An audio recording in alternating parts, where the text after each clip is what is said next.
Brazil के supreme court ने पूर्व राष्ट्रपति जेयर बोल्सोनारो को 2022 के चुनावों में हार के बाद तख्ता पलट की साजिश रचने का दोषी ठहराया है। इस फैसले में उन्हें 27 साल और 3 महीने जेल की सजा सुनाई गई है। बता दें कि सुप्रीम कोर्ट के 5 में से 4 जजों ने उन्हें दोषी ठहराया।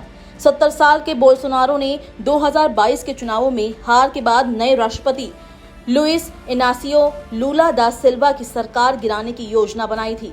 ब्राजील के इतिहास में बोल्सोनारो पहले पूर्व राष्ट्रपति हैं जिन्हें लोकतंत्र पर हमले के लिए दोषी ठहराया गया है। अब उन्हें लगभग 3 दशकों तक जेल में रहना होगा। बोल्सोनारो, जो इस समय ब्राजीलिया में नजरबंद हैं, ने हमेशा इन आरोपों को गलत बताया। सूत्रों के मुताबिक बोल्सोनारो इस फैसले के खिलाफ सुप्रीम कोर्ट के 11 जजों की पीठ में अपील करेंगे। बोल्सोनारो एक पूर्व सेना कप्तान थे जिन्होंने 1964 से 1985 के बीच सैकड़ों ब्राजीलियाई लोगों की हत्या करने वाली सैन्य तानाशाही के प्रति अपनी प्रतिबद्धता दिखाई थी। 70 वर्षीय बोल्सोनारो, जिन्होंने बार बार ब्राजील की 1964 से 1985 की तानाशाही की यादों को व्यक्त किया है, अपनी बेगुनाही का दावा करते हैं। कहा कि वे राजनीतिक उत्पीड़न के शिकार हैं। बोल्सोनारो के खिलाफ ये फैसला खासकर उनकी उम्र और स्वास्थ्य को ध्यान में रखते हुए अपेक्षाकृत कम सजा के रूप में आया है। उनकी सजा अधिकतम 43 साल की हो सकती थी, लेकिन कोर्ट ने उनकी स्थिति को ध्यान में रखते हुए ये सजा निर्धारित की है। ये मुकदमा ब्राजील की आवाम को बांटने वाला साबित हुआ है। कुछ लोग बोल्सोनारो के खिलाफ इस कार्रवाई का समर्थन कर रहे हैं, जबकि उनके समर्थक इसे सियासी जुल्म बता रहे हैं। कई समर्थकों ने उनके हक में सड़कों पर प्रदर्शन भी किए।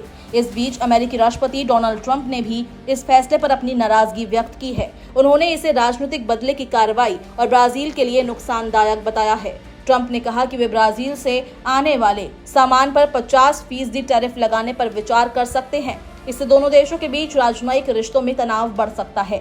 हालांकि ब्राजील के राष्ट्रपति लूला दा सिल्वा ने कहा है कि वे किसी के दबाव में नहीं आएंगे और इस फैसले के खिलाफ किसी भी प्रकार का बदलाव नहीं होगा। ट्रंप के गुस्से से ब्राजील की अर्थव्यवस्था पर असर पड़ सकता है और ये रिश्तों में खटास ला सकता है।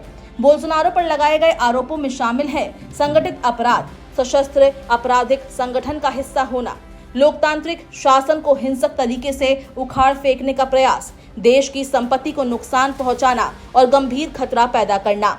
अभियोजन पक्ष के अनुसार बोल्सोनारो ने 2022 के चुनाव में वर्तमान राष्ट्रपति लुइस इनासियो लूला दा सिल्वा से हारने के बाद सत्ता न छोड़ने के लिए एक विस्तृत साजिश रची थी। इस साजिश में लूला, उपराष्ट्रपति जेराल्डो अल्कमिन और सुप्रीम कोर्ट के जज अलेक्जेंड्रे डी मोरेइस की हत्या की योजना भी शामिल थी, जिसमें विस्फोटक, युद्ध हथियार या जहर का इस्तेमाल करने की बात कही गई। इन कानूनी मुश्किलों के बावजूद बोल्सोनारो ब्राजील की राजनीति में मजबूत उपस्थिति बनाए हुए हैं। उन्हें पहले ही एक अलग मामले में 2030 तक चुनाव लड़ने से प्रतिबंधित किया जा चुका है। ऐसे में वे अगले साल राष्ट्रपति लुइस इनासियो लूला दा सिल्वा को चुनौती देने के लिए अपने किसी नजदीकी नेता को मैदान में उतार सकते हैं।